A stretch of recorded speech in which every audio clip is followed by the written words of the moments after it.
प्यारे बच्चों नमस्कार। आज यहाँ पर हम सिलेबस को विस्तार से समझेंगे। जैसा कि आप लोगों के बहुत सारे मैसेज आ रहे थे, फ़ोन आ रहे थे कि सर कौन कौन से पार्ट हटा दिए गए हैं। तो कोविड-19 को ध्यान में रखते हुए, जैसा कि इस समय स्कूलों में पठन पाठन का काम पूरी तरीके से बाधित चल रहा है, सारी पढ़ाई ऑनलाइन ही हो रही है, जिसकी वजह से विशेषज्ञों की पैनल ने सभी पाठ्यक्रमों में से 30% पाठ्यक्रम को ख़त्म कर दिया है। तो इसीलिए हम लोग आज चर्चा करेंगे 11वीं कक्षा के भूगोल विषय के कौन कौन से पाठ्यक्रम 30% जो हैं हमारे पाठ्यक्रम में से कौन कौन से पाठ हटाए गए हैं और 70% कौन कौन से रिमेनिंग हैं। तो इसकी हम लोग आज इस गहनता के साथ चर्चा करेंगे। तो चलिए हम लोग समझते हैं। उससे पहले जान लेते हैं कि आपके 11वीं कक्षा में कौन कौन सी किताबें चलती हैं। तो देखिए 11वीं कक्षा में 3 किताबें चलती हैं। 2 किताबें तो थ्योरी की है और एक प्रैक्टिकल की है। थ्योरी की किताब एक पहली किताब है भौतिक भूगोल के मूल सिद्धांत और दूसरी किताब है भारत भौतिक पर्यावरण। ठीक है। तो इसमें जो सिलेबस है हमारा, जो यूपी एनसीईआरटी के अंतर्गत जो सिलेबस दिया गया है, तो उसमें सिलेबस में कुछ इस तरीके से पाठ हैं, जैसे कि भूगोल एक विषय के रूप में पृथ्वी से संबंधित 3 पाठ हैं, भू आकृतियाँ हैं, जलवायु, जल यानी महासागर और पृथ्वी पर जीवन। तो इस तरीके से ये हमारी इकाई हैं और इन इकाइयों में जो है ये सारे पाठ हैं। इनमें से अगर हम इस पुस्तक की बात करें तो इस पुस्तक में हम जो पाठ हटाए गए हैं वो कुछ इस प्रकार से है। महासागरों और महाद्वीपों का वितरण, इसको हटा दिया गया है, यानी चौथा पाठ हटा दिया गया है पृथ्वी वाले सेक्शन से। और भू आकृतियों वाले सेक्शन से भू आकृतियाँ तथा उनका विकास, ये वाला पाठ 7वां पाठ हटा दिया गया है। और जलवायु में वायुमंडलीय परिसंचरण तथा मौसम प्रणालियाँ, ये वाला पाठ हटा दिया गया है। ठीक है। और महासागर में हालांकि इसमें से जलीय चक्र हटाया गया है, जो कि ऊपर से डिस्कस नहीं है, लेकिन हम लोग आगे देखेंगे अंदर गहराई से जब चर्चा करेंगे सिलेबस को, जो कि बोर्ड ने उपलब्ध कराया है, तो उसमें हम चर्चा करेंगे। और अगर दूसरे पुस्तक की बात करें जो कि भारत भौतिक पर्यावरण है, तो इसके अंतर्गत जो हटाया गया है वो संरचना तथा भू आकृति, इसको हटा दिया गया है। और इसके अलावा जलवायु को पूरी तरीके से ख़त्म कर दिया गया है, यानी जलवायु को पूरी तरीके से ख़त्म कर दिया गया है, मतलब कि इस पार्ट को हटा दिया गया है, चौथे पार्ट को। और प्राकृतिक वनस्पति और मृदा है। ठीक है। तो और इसके अलावा और जो हटाया गया है इसमें वो है आपका प्राकृतिक संकट आपदाएं, ये पूरा खंड हटा दिया गया है। प्राकृतिक संकट और आपदाएं, ये पूरा खंड हटा दिया गया है। ठीक है। और इसके अलावा प्रैक्टिकल की अगर हम बात करें तो प्रैक्टिकल में मानचित्र प्रक्षेप को हटा दिया गया है, बाकी सब कुछ यथावत है। ठीक है। तो चलिए हम लोग डिटेल से चर्चा करते हैं। देखिए यहाँ पर जो चीज़ इन्होंने बताया है वही चीज़ यहाँ पर दिया गया है। तो इन्होंने ये लिखा है कि कोविड-19 महामारी के कारण शैक्षिक सत्र 2020-21 में विद्यालयों में समय से पठन पाठन का कार्य न हो पाने की स्थिति में सम्यक विचारों उपरांत विषय विशेषज्ञों की समिति द्वारा निम्नलिखित 30% पाठ्यक्रम कम किए जाने की अनुशंसा की गई है। तो जैसा कि हमने बताया था कि पृथ्वी में महासागर और महाद्वीपों का वितरण ये हटाया गया है। और इसके अलावा वेगनर का महाद्वीपीय विस्थापन सिद्धांत जो कि है ये हटा दिया गया है। भू आकृतियों में भू आकृतियाँ तथा उनका विकास, इसको हटाया गया है। जलवायु पूरा हटा दिया गया है, मैंने बताया था। और इसी में विश्व जलवायु परिवर्तन है, ये भी हटा दिया गया है। और अगर महासागरों वाले चैप्टर में बात करें तो जलीय चक्र को हटाया गया है। ठीक है। और दूसरे खंड में जो दूसरी किताब है भारत भौतिक पर्यावरण, तो उसमें जो है आपका संरचना एवं उच्चावच भू आकृति विभाजन, ये वाला जो है, यानी वही संरचना उच्चावच भू आकृति विभाजन जो हमने बताया था, इसको पूरी तरीके से हटा दिया गया है। और जलवायु की बात करें तो भारतीय जलवायु में मौसम जलवायु और भारतीय मानसून क्रियाविधि, ये 2 पार्ट हटा दिए गए हैं। ठीक है। और इसके अलावा इकाई 10 हटा दिया गया है। इकाई 10 जो कि संबंधित है आपके और प्राकृतिक आपदाएं संकट कारण एवं परिणाम, ये पूरा हटा दिया गया है। जैसा कि आपकी फर्स्ट किताब से पूरा प्राकृतिक आपदा वाला हटा दिया गया है, तो इसी प्रकार से दूसरी पुस्तक में भी प्राकृतिक आपदाओं को पूरी तरीके से ख़त्म कर दिया गया, हटा दिया गया यहाँ से। ठीक है।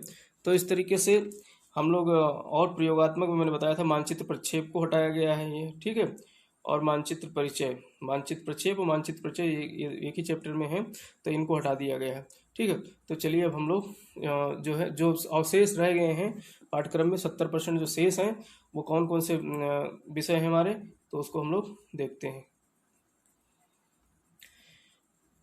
ये पूरा हमारे जो सिलेबस का आमुख है, यानी कि पाठ्यक्रम है, जो इकाई है वो सारा दिया हुआ है। इसमें आप देख सकते हैं कि भौतिक भूगोल के मूल सिद्धांत, जो हमारी पहली किताब है भौतिक भूगोल के मूल सिद्धांत, इसमें कौन कौन से इकाई हैं। पहली इकाई है भूगोल एक विषय के रूप में, पृथ्वी, भूआकृतियाँ, जलवायु, जल, पृथ्वी पर जीवन, ठीक है। तो ये सारी इकाई हैं। अब इसको हम लोग डिटेल से देखेंगे, इसमें कौन कौन से बचे हुए हैं, ठीक। बचे हुए प्रावधानों को हम लोग देखते हैं। तो इसमें जो पहली किताब है भौतिक भूगोल के मूल सिद्धांत, इसके अंतर्गत हम लोग जो अध्ययन करेंगे भूगोल एक समाकलन विषय के रूप में। तो इसमें हम लोग देखेंगे कि जो है भूगोल का अन्य विषयों से क्या संबंध है, उसकी शाखाएं कौन कौन सी हैं। ये मतलब पहला चैप्टर है, इसको नहीं हटाया गया है, तो ये है। उसके बाद पृथ्वी के अंतर्गत पृथ्वी की उत्पत्ति एवं विकास, पृथ्वी की आंतरिक संरचना, ये चैप्टर भी पढ़ना है। और भूकंप और ज्वालामुखी, उसके कारण, प्रकार और प्रभाव, ये भी अध्ययन करना है। भू आकृतियों में हम लोग पढ़ेंगे खनिज एवं शैल, यानी कि चट्टानों के बारे में पढ़ेंगे, चट्टानों के प्रकार और विशेषताएं। और इसके अलावा भू आकृतिक प्रक्रियाएं पढ़ेंगे। भू आकृतिक प्रक्रियाएं जैसे मतलब अपर्दन है, अपक्षय है, इनका हम लोग अध्ययन करेंगे। तो अपक्षय, फिर बृहद क्षरण क्या है, अपर्दन और निक्षेपण क्या है, मृदा निर्माण कैसे होता है, इसका अध्ययन करेंगे। लेकिन यहाँ पर भू आकृतिक प्रक्रियाओं से जो है बनने वाले आकृतियों का अध्ययन नहीं करेंगे, उसको हटा दिया गया, ठीक। और जलवायु की अगर बात करें तो जलवायु में हम लोग वायुमंडल का अध्ययन करेंगे, जिसमें संगठन है, संरचना है, मौसम और जलवायु के तत्व हैं, इनका अध्ययन करेंगे। सूर्याभिताप का अध्ययन करेंगे, जिसमें आपतन, कोण एवं वितरण है। पृथ्वी का ऊष्मा बजट हम लोग देखेंगे कि किस तरीके से पृथ्वी का ऊष्मा बजट बनता है, और जो है ऊष्मा संतुलन स्थापित होता है। वायुमंडल का गर्म होना एवं ठंडा होना, संचलन एवं संवहन, और पार्थिव विकिरण देखेंगे, अव्यवहन देखेंगे, तापमान, तापमान का जो है प्रतिलोपन देखेंगे, उसको प्रभावित करने वाले कारक देखेंगे, तापमान का वितरण देखेंगे, क्षैतिज और ऊर्ध्वाधर, देने की ग्लोब पर जो है पृथ्वी के सहारे क्षैतिज हो जाएगा और वायुमंडल की तरफ जाएंगे तो ऊर्ध्वाधर वितरण हो जाएगा, तो इसका अध्ययन करेंगे। और तापक्रम का व्युत्क्रमण देखेंगे। तो ये सारी यानी तापमान ऊपर जाते हैं तो घटता है, लेकिन जब तापमान बढ़ने लगता है ऊंचाई बढ़ने के साथ साथ, तो उसको बोलते हैं तापमान का व्युत्क्रम। सारा हम लोग कंसेप्चुअल है, सारा समझेंगे हम लोग। और इसके अलावा वर्षण का अध्ययन करेंगे, यानी कि वायुमंडल में जल वाला जो चैप्टर है उसका अध्ययन करेंगे, यानी वाष्पीकरण कैसे होता है, संघनन कैसे होता है, फिर उसके बाद में वो पाला, धुंध, कोहरा, मेघ, और वर्षा कैसे होती है, फिर वर्षा के क्या कौन कौन से प्रकार हैं, विश्व में इसका वितरण क्या है, ये सारा हम लोग बहुत डिटेल से अध्ययन करने वाले हैं यहाँ पर, ठीक है। और इसके अलावा इकाई 5 की अगर बात करें तो महासागर में सिर्फ एक ही चैप्टर है, अंतः समुद्री उच्चावच, तापमान और लवणता। एक ही चैप्टर में समेट दिया गया, हालांकि ये 3 चैप्टर हैं। अंतः समुद्री उच्चावच पढ़ेंगे अलग से, तापमान और लवणता लगभग एक ही चैप्टर में, तो 2 चैप्टर यहाँ पर हम लोग अध्ययन करेंगे। और पृथ्वी पर जीवन की अगर बात करें तो पृथ्वी पर जीवन की उत्पत्ति के बारे में पूरा अध्ययन किया जाएगा। जैवमंडल, पादप एवं अन्य जीवों की विशेषताएं हैं, जैव विविधता एवं संरक्षण, पारिस्थितिकी तंत्र और पारिस्थितिकी संतुलन, और जैव भू रासायनिक चक्र, इनका अध्ययन किया जाएगा यहाँ पर, ठीक है। अब मानचित्र कार्य की अगर बात करें, देखिए जैसा कि मतलब हमारा लिखित वाला पेपर अब एक ही होगा, पहले 2 पेपर हुआ करते थे, लेकिन पिछले साल से इस व्यवस्था को बदल दिया गया है, तो अब एक ही पेपर होता है, जिसमें एक खंड यानी पहली किताब से 35 अंकों के प्रश्न आते हैं, दूसरी किताब से 35 अंक के प्रश्न आते हैं। तो 35 अंक के प्रश्न में जो है 30 अंक लिखने के लिए होता है, 5 अंक जो है मानचित्र कार्य होता है पहले खंड से। इसी प्रकार से दूसरे खंड में भी 30 अंक का लिखने का कार्य होता है, 5 अंक मानचित्र का कार्य होता है। तो इसमें देखिए दिया हुआ है कि जो है मानचित्र में हम लोग जो क्या अध्ययन करेंगे, तो भारत के रूपरेखीय प्राकृतिक राजनीतिक मानचित्र, जो भारत का मानचित्र मिलेगा उस पर इकाई 1 से लेकर 6 तक की विशेषताओं को चिन्हित करना है। और इसके लिए देखिए आधा नंबर तो चिन्हित करने के लिए मिलेगा, मानचित्र में सही चिन्हित करते हैं तो आधा नंबर मिलेगा, और उसका सही स्थान और उसका नाम सही लिखते हैं तो उसका आधा नंबर मिलेगा, यानी 1 नंबर के जो है एक मानचित्र का 1 नंबर होगा, जिसमें आधा आधा नंबर मिलेगा सही स्थान दर्शाने का और उसका नाम लिखने का। ठीक है, तो इस तरीके से 5 अंक जो है मानचित्र कार्य के लिए मिलेगा। ये बिल्कुल मैथमेटिकल अंक है, ये 100% मिल सकता है अगर आप लोग अच्छी तरीके से मानचित्र को दर्शाना सीख लेते हैं तो। और इसको हम लोग सीखेंगे जब हम लोग चैप्टर पढ़ेंगे, तो चैप्टर में साथ साथ में मानचित्र कार्य भी करते हुए चलेंगे। ठीक है, और अब हम बात करेंगे जो हमारी इकाई खंड 2 है, यानी कि भारत भौतिक पर्यावरण भारत, ये जो है पूरा ये पाठ किताब ही जो है भारतीय जो है भूगोल को समर्पित है। तो भारत का जो फिजिकल ज्योग्राफी ऑफ इंडिया है उसको समर्पित है। तो इसमें जो बचा हुआ जो पाठ्यक्रम है वो है पहला पाठ है परिचय, जो कि हम जिसमें स्थिति यानी भारत की स्थिति देखेंगे, विश्व में भारत का क्या स्थान है और इसके आंतरिक संबंध क्या है अपने पड़ोसी देशों से, इसका अध्ययन करेंगे। और इसके अलावा भू आकृति विज्ञान पढ़ेंगे, यानी भू आकृति विज्ञान में हम लोग अपवाह तंत्र देखेंगे, जल विभाजक संकल्पना, हिमालयी और प्रायद्वीपीय नदियों के बारे में यहाँ पर अध्ययन किया जाएगा। इसमें हमने बताया था संरचना, उच्चावच, भू आकृति विभाजन, इनको हटा दिया गया है, यानी कि भारत के जो 4 भौतिक विभाग है उसका अध्ययन यहाँ पर जो है नहीं करना है, उसको हटा दिया गया है, जो कि ये सही नहीं किया बोर्ड ने जो हटा करके, क्योंकि बेसिक जानकारी थी इसको तो रखना चाहिए था, लेकिन अपवाह किया है। अपवाह मतलब नदियों के बारे में पूरा हम लोग यहाँ पर अध्ययन करेंगे। ठीक है, और जलवायु पूरी तरीके से हटा दिया, भारतीय जलवायु को हटा दिया है, लेकिन यहाँ सिर्फ वनस्पति और मृदा को रखा है। तो इसमें हम लोग प्राकृतिक वनस्पति के बारे में देखेंगे, वनों के प्रकार, वितरण, वन्य जीव संरक्षण, जीवमंडल नीचे, और मृदा वर्गीकरण, वितरण, मतलब प्राकृतिक वनस्पति और मृदा का अध्ययन करेंगे। तो मृदा में वर्गीकरण इसका क्या मतलब किस प्रकार से किया गया, जैसे भारत की मिट्टी को 8 भागों में बांटा गया है, तो उसका हम लोग यहाँ पर अध्ययन करेंगे। फिर इसका वितरण देखेंगे, कहाँ कहाँ पर कौन कौन सी मिट्टी पाई जाती है, किन किन राज्यों में। ठीक है, तो इसके बाद में इसका हम लोग संरक्षण के उपाय भी देखेंगे, क्योंकि मिट्टी की सबसे बड़ी समस्या जो है अवक्षय की है या फिर इसकी जो है मृदा के प्रदूषण की है, तो इसलिए संरक्षण की भी आवश्यकता है।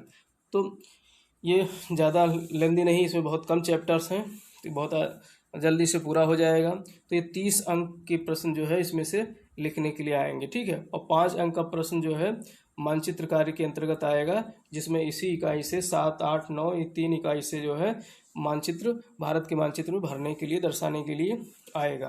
प्राकृतिक और राजनीतिक मानचित्र भारत का मिलेगा और उसमें इन चीज़ों को दर्शाना रहेगा। ठीक, तो वो 5 अंक का होगा। और अगर हम बात करें इसके बाद, अगर हम बात करते हैं प्रयोगात्मक कार्य की, तो प्रयोगात्मक कार्य में हमने जैसा कि बताया था कि यहाँ पर जो है मानचित्र प्रक्षेप को यानी प्रोजेक्शन को हटा दिया गया है, लेकिन अब यहाँ पर हम अध्ययन करेंगे मानचित्र के प्रकार कौन कौन से हैं, मानचित्र के प्रकार, और उसके जो है उसमें देखेंगे सरल रैखिक माप, पैमाने का निर्माण, दूरी मापन, ये सब अध्ययन करेंगे। और रूढ़ चिन्हों का अध्ययन किया जाएगा यहाँ पर, और स्थलाकृतिक मानचित्रों का अध्ययन होगा। ठीक है, ये सब भूपत्रक वगैरह हम लोग यहाँ पढ़ेंगे। जैसे और इसके अलावा समोच्च रेखा, पार्श्व चित्र, भू आकृतियों की पहचान, ढाल, पहाड़ी, यानी समोच्च रेखाओं के माध्यम से ढाल, पहाड़ी, वी आकार की घाटी, यू आकार की घाटी, जलप्रपात और क्लिफ, इन सब चीज़ों को हम बनाना सीखेंगे। और इसके अलावा वायव्य फोटोग्राफी का परिचय, ज्यामिति एवं ऊर्ध्वाधर और फोटोग्राफी, और मानचित्र एवं वायु फोटोग्राफी, यानी ये सारी फोटोग्राफी से संबंधित जो एरियल फोटोग्राफी है उसका हम लोग अध्ययन करेंगे। और उपग्रहीय चित्रों का अध्ययन करेंगे, जो कि दूर संवेदी उपग्रह से प्राप्त चित्र हैं, इसका यहाँ अध्ययन किया जाएगा। और मौसम उपकरणों का प्रयोग देखा जाएगा, जिसमें हम लोग तापमापी का अध्ययन करेंगे, जिसमें आर्द्र एवं शुष्क बल तापमापी या वायु दाब मापी यंत्र, पवन वेग मापी यंत्र, इन सारी चीज़ों को हम लोग डिटेल से यहाँ देखेंगे, अध्ययन करेंगे। ठीक है, तो इस तरीके से 30 अंक का तो जो है ये प्रैक्टिकल होता है। और इस प्रैक्टिकल में चूँकि बाहरी एग्जामिनर नहीं आएगा, आपके विद्यालय के जो है शिक्षक महोदय द्वारा ही ये अंकन किया जाएगा, तो 30 नंबर आपके विद्यालय से ही मिलेंगे। तो इस तरीके से यहाँ पर जो है हमारा ये पूरा जो है डिटेल में हमने सिलेबस को देखा, समझा कि किस तरीके से हमारा जो 30% सिलेबस है उसको ख़त्म किया गया है, 70% सिलेबस हमारा जो बाकी रह गया है कौन कौन से हैं। तो अब आप लोग इसी के हिसाब से अध्ययन कीजिए। इसी के साथ जय हिंद, जय भारत।